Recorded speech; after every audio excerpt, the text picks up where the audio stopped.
Let's think about the logistics of a massive live broadcast for a second. You are at a concert or maybe watching a major sporting event, and you see the exact same video feed on, I don't know, 10 different monitors. Right. Perfectly synced. Yeah, perfectly synced, artifact-free. Yeah. But you probably rarely stop to think about the actual hardware keeping that signal from just turning into a digital mess. Which is exactly how it should be. I mean, if the gear is doing its job, it is completely invisible to you. Exactly. But today, we're looking at the piece of kit responsible for making that happen. Welcome to our deep dive into the Kramer VM-4UX. It is a fascinating little box. On paper, it's called a 1.44K 12G SDIDA. That is a lot of acronyms for a tiny aluminum box. So what is our actual mission here? What does this thing do? Well, at its simplest level, it is a distributor. The 1.4 part just means it takes one video input. Like your main camera feed. Yeah, exactly. And it creates 4 identical outputs. Yeah. Okay, so essentially it's a splitter. But playing devil's advocate here, why can't you just go to a big box electronics store, buy a cheap $50 splitter, and call it a day? You could try, but it would choke almost immediately. This is where that 12G spec becomes so critical. We are talking about 12 gigabits per second of data throughput. That is massive bandwidth. It has to be. That capacity is what allows this box to handle uncompressed 4K video at 60 Hz. And crucially, it supports 4.2.2 resolution.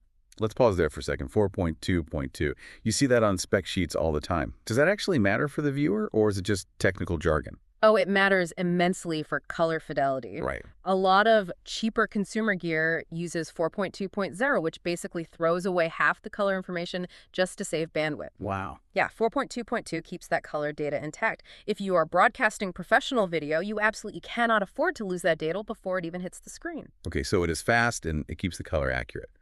But here's the catch with high speed. Usually the faster a signal is, the harder it is to push over a long wire. Exactly. A 12G signal is incredibly fragile.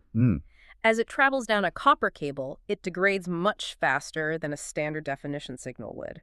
And that is why the VM-4UX isn't just a passive splitter, it is a distribution amplifier. I saw the term equalization and reclocking in the notes. Is reclocking just fancy marketing speak for, boosting the volume on the signal? No, it is much more sophisticated than just turning up the game. Oh, really? Yeah, think of the signal getting fuzzy or distorted as it travels.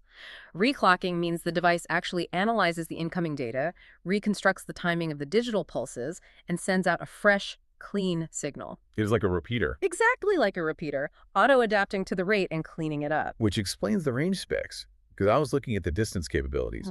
Sending a full, heavy 12G 4K signal 80 meters. Which is over 260 feet. Over copper. That's assuming you use those high-quality Kramer coaxial cables, of course. Yes, and if you drop down to standard definition, it can push that signal nearly 1,000 feet, 300 meters. That is wild. Oh! But that reach is physically impossible without that active equalization and reclocking. Let's talk about the hardware itself for a minute. In a broadcast truck or a temporary setup, gear takes a beating. I noticed the specs mention reliable wire connectivity with locking BNC connectors. That is a standard for the industry, but it is vital. In a chaotic environment like a Super Bowl sideline, people are going to trip over cables. Right. With a locking BNC, the cable might snap if you pull it hard enough, but it won't accidentally pop out of the port and kill the feed. Total nightmare scenario avoided.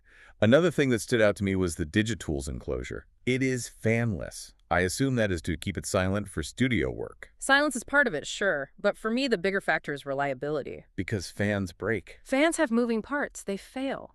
And worse, they suck in dust and debris. If you mount this little 12-centimeter box in a dusty venue truss, a fanless convection design means zero maintenance. It just works. And runs cool. And if it doesn't work, I noticed there are LED indicators on the front that show the transmitted data rate. Which is a huge time saver for troubleshooting. You can look at the box and instantly know if you are receiving 12G or if the signal dropped. It isolates the problem immediately. Exactly. So to wrap this up, we are looking at a unit that sells for around $672. It is discounted from $840 actually. Which might sound pricey for a splitter. But I guess it is incredibly cheap for an insurance policy against your screens going black. Precisely. It bridges the gap between the camera and 4 different destinations, ensuring the signal is pristine. It effectively solves the distance problem for 4K. But before we close out this deep dive, I have a thought for you to mull over. Go for it. We are pushing the absolute physical limits of what copper wire can do with 12G SDI. If we need a dedicated aluminum box and all this processing just to move 4K 80 meters, what happens when 8K becomes the standard? That is the big question. We might finally hit the wall where copper just cannot keep up. Right, and the entire industry has to completely abandon it for fiber optics. A massive infrastructure overhaul waiting in the wings. Something to think about. Thanks for joining us on this deep dive.